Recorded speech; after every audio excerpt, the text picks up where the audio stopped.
Finally installed the sPOD. Alright everybody, welcome back to the Tacomaholic channel. Today I will be finally tackling the sPOD install. It's probably been about 3 months since I purchased my sPOD unit through a group buy through Tacoma World, so I'm not sure if that's still going on, but if you are interested, I'll post a link down below where I got mine. But I am finally getting around to the sPOD. As you can see, it's beautiful weather here in Northern Virginia. Perfect day to take advantage. It's been pretty freezing lately, so about 60 degrees today. I'm gonna get this thing done finally and show you all the steps along the way and my thoughts on the install process in general. So technically the first thing I did for the sPOD install is yesterday I went ahead and installed my power tray, which you may or may not use. Well, I see a lot of people just mount them here to the fuse box. I definitely like the look of the power tray, give it a nice polished look. So that part is done for the mounting platform. For the next few steps, we're going to go to the inside of the truck. And the next step just involves removing 3 panels. You got your little fuse box panel here on the left side underneath the steering wheel. You're going to need to remove your top sunglasses panel that also has your map lights. And then over here, you're going to have to remove your driver's side A-pillar panel. Why don't we go ahead and start with the easiest right here. Simply just pull it off. Don't forget to lift with your legs, not your back, otherwise you might hurt yourself. For the sunglasses holder panel, go ahead and lower the sunglasses holder that it's more towards the center of the truck. I know it's dark in there, but hopefully you can see it is one small Phillips head screwdriver, so you will need to remove that. And then this whole thing pries loose from the front. You probably could do it just with your fingernails. I have a nice set of trim tools and trim poppers I'm going to use. And then once that is loose and detached and this whole thing comes down, you will obviously, in my case, just need to detach the clips for the map lights. If you have one of the temperature gauges and all that right here, that will be a separate harness you need to detach as well.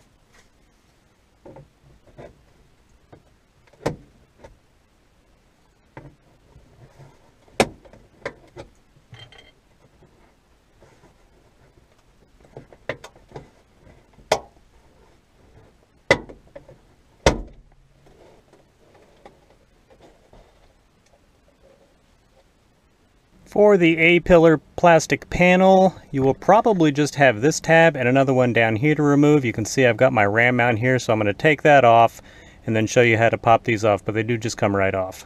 So you can see I have the bottom one already off that had my ram mount on it. So for this top one, again, just using one of the plastic trim removal tools so it doesn't scratch. Let's go ahead and get it in there. This does pop off pretty quick, so go ahead and hold it. Then inside on each of these, if you did not have a ram mount, you will see it is a Phillips head bolt. But it is in there pretty tightly, and you'll probably just strip it if you try to use a Phillips head. So you can also use a 10mm long socket or deep socket. Go ahead and get that off.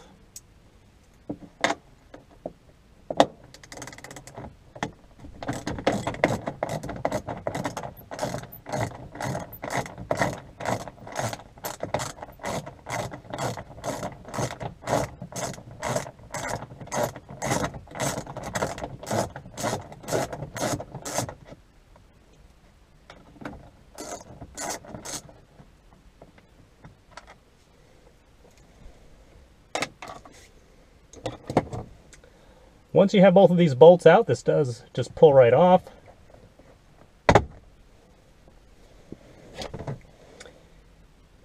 And then the entire panel will come loose. I'm just going to, again, use my trim tool and start prying it from the top. Get my fingernails under there. You can see not a lot of pressure really at all required to pull it off, top to bottom. And then one last step for the prep phase, got to go ahead and remove the driver's side window visor.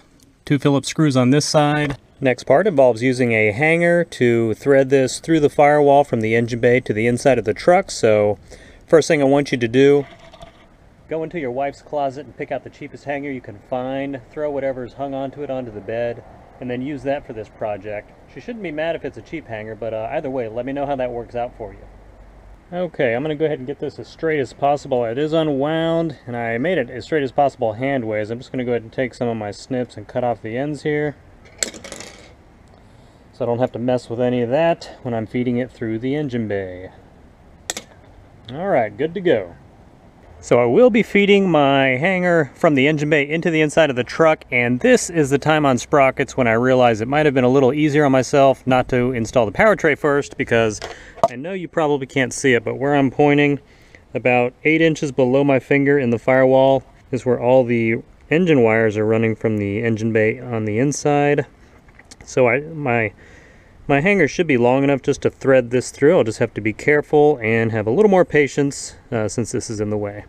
I did go ahead and wrap the end of this with some electrical tape just because I snipped it. I didn't want any sharp angles catching on any of the other wires or anything else fragile while it's passing through.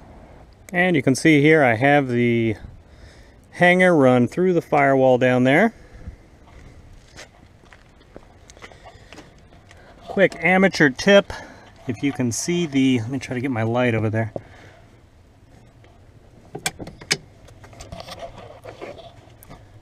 Quick amateur tip, hopefully you can see where my hanger's going in. I did decide to switch it up and go from the inside of the truck into the engine bay, because there's this nice hole on the bottom where the wiring for my ditch lights already went through, so I just lined that up and it slid through much easier than trying to go from the engine bay to the inside of the truck. So next up, I just have to run the wire for the switches from the inside of the truck into the engine bay.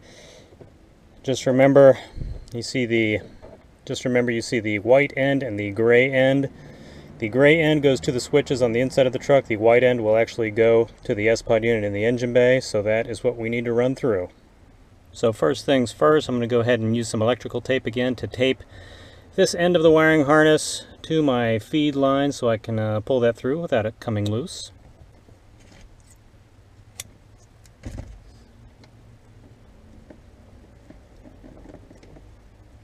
The rubber opening back there is pretty tight, so hopefully you can see right there. I did take a screwdriver to sort of open it up a little because I didn't want the harness sort of snagging and not being able to get pulled through, so you might want to check out that.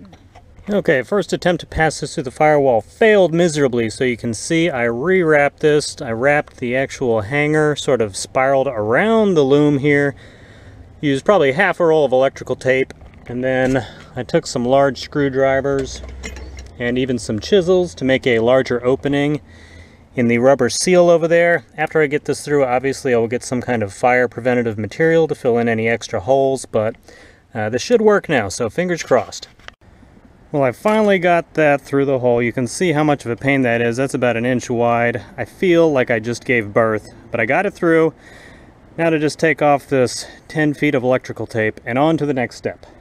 And for the next step, I'm going to go ahead and take this part of the wiring harness. I'm going to tuck it up under here. You can see it sticks up easily right there where your fuses are on the left side of your steering wheel. I'm going to feed that up until it opens up right here and then run it up the A-pillar. You see I have everything up through the A-pillar. I'm going to run this next to this wiring right here. I will probably zip tie that later. And then all you're going to do with the visor loose, this headliner's pretty pliable, so I'm going to thread it through the corner and then run it over so it's hanging down right here in the middle. Okay, so there's this end of the wiring harness hanging out of the center console. I sort of cheated. I found it a lot easier because this corner is really tight. I didn't want to risk damaging that, especially trying to get the thick head right here to go through that.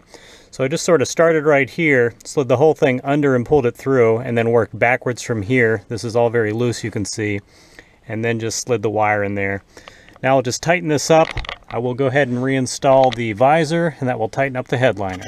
And a quick note, when reinstalling the visor right here, it is helpful to go ahead and put the clip in on over here on the side, and then reinstall this so it's at a 90-degree angle to your headliner, because it's very hard to line up one of these screws, one of the two, with the small white plastic plug in there that is for your vanity light.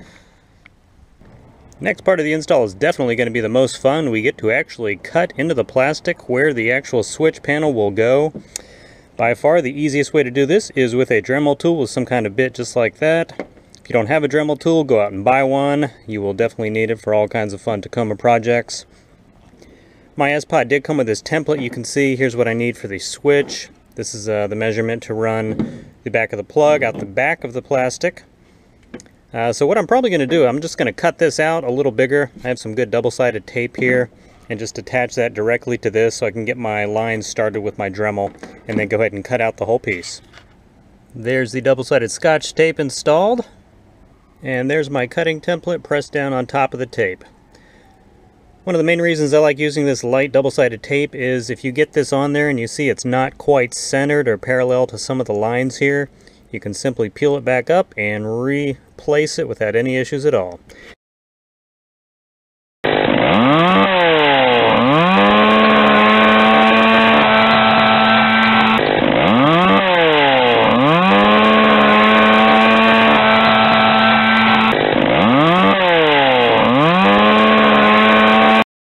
Okay, got the opening all cut out. Just need to go back and sort of smooth off the edges here, but I did test the switch panel in there and it does fit perfectly.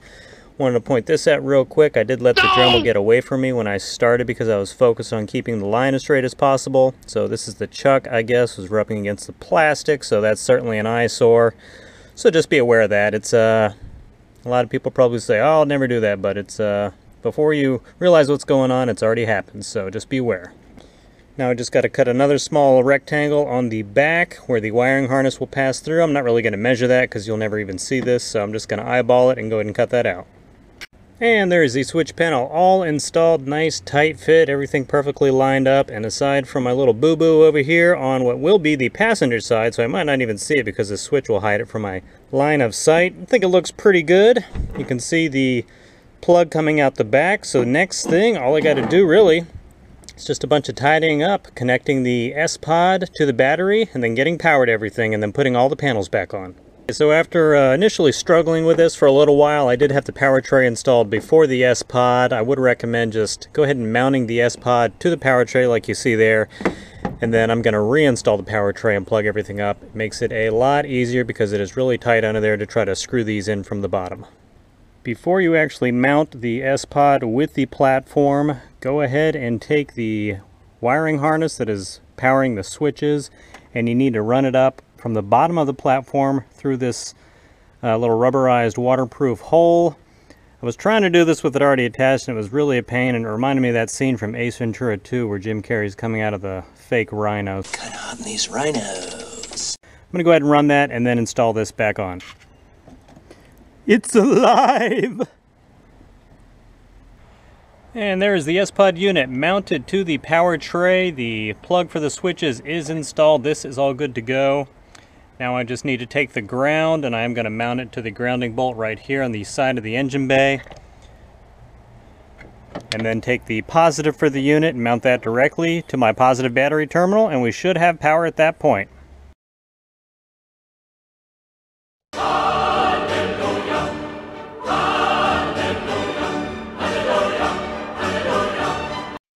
Switch panel successfully installed, power working, all that good stuff.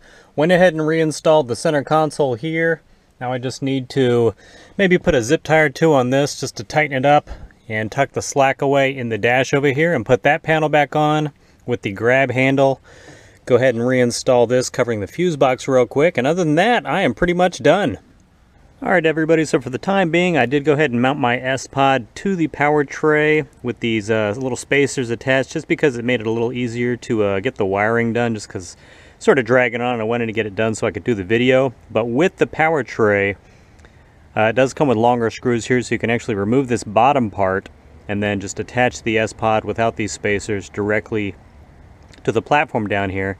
And then these clasps right here would then just attach to the square, and there is one on either side.